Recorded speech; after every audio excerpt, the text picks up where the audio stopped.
Ayan guys, malapit na matapos yung car wash bendo natin na standalone. Patapos na tong frame. Ayan. May pinturahan na rin ng primer. Ayan.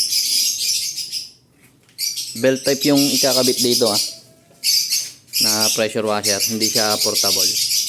Belt type yan. Pressure washer na belt type. Tapos na yan. Dalawa nga pala pintuan nito. Ayan, isa sa harap. Ayan. Pintuan sa harap.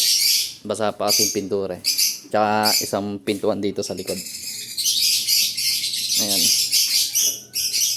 Ito to. Ayan, pintuan niya sa likod. Isang buo. Para sakaling magre-repair, may ayusin sa loob. Dalawa yung access niya. Isa sa harap, tsaka isa sa likod na pintuan.